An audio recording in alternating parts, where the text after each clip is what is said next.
pulsing through their gills, could read the contours of the muddy bottom. "Oh, my," he said, and imagined that things of this hidden world could see him back and hear his words. A secret kingdom that had invited his witness and had been there all this time. And now that he'd seen it, he was unable to not see it. In his excitement, he turned to tell the man of his discovery. But there was no man with him on the raft, and never had been. Later in his life, he wondered if this was no memory but was a dream after all, and if so, when did he first dream it? And did it matter, as dreams and memories are much the same?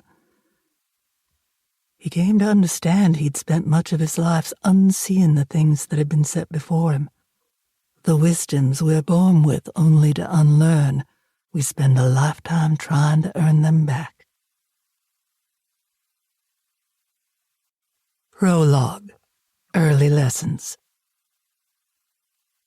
He was a little white boy, but he crawled into that old black woman's lap as if she were his very own mother, or more likely his grandmother, or even his great-grandmother, for she was certainly old enough. A frog's foreleg was snatched in the round puff of his right fist. The rest of the animal dangled, lifeless and pungent as a stalk of seaweed rotten on the beach. He presented the frog to her chin. "Look at Miss Laley, look at what I done killed." "Why, look at that, Mr. Boo.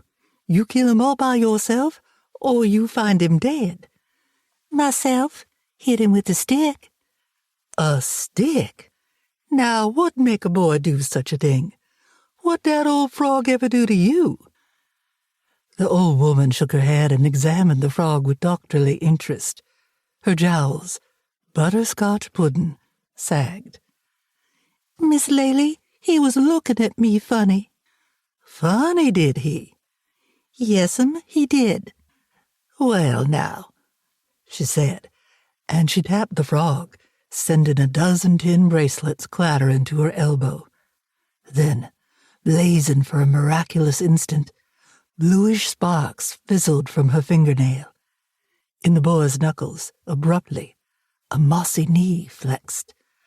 "I don't see as that Jasper's dead at all." The boy was used to her jokes, and her magic.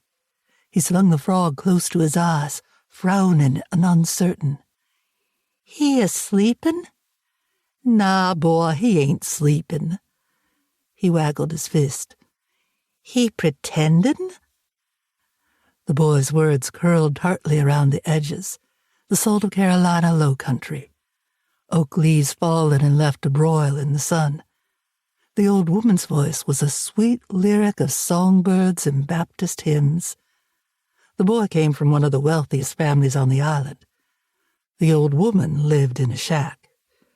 She stroked his hair. "Mr. Boo, I ever tell you the story about this one old frog I come across some time back?" The boy was still eyeing the dead animal mistrustfully. He shook his head. "Don't figure you want to hear about him." "Tell me." She shifted his slight frame around to ease the stab against her hip. Then she told him the story the way it actually happened. And it had happened 100 years ago, or maybe it was 200, about a little frog who had once approached her from Pig's Creek. Ice crystals glittered, melted in her eyes. She was made of cinnamon and molasses, burnt wood, rusted bed springs, pine soap, cypress hides. Her dress was the rag she used to mop floors. "Come hippy-hopping right up to my garden where's I's pulling weeds. Well, I look at him, and he look at me. And you know what that Jasper went and done?" The boy lowered the frog and watched her closely. "Why, Mr. Boo, that old frog get to talking. Just open his little mouth and talk, plain as you talking to me. And he say, 'Is you the gopher doctor?'" And since it had been some considerable time since she had come across a talking frog, she had dropped her load of weeds in surprise and nearly squashed him. When she didn't answer him right off, the frog asked his question again.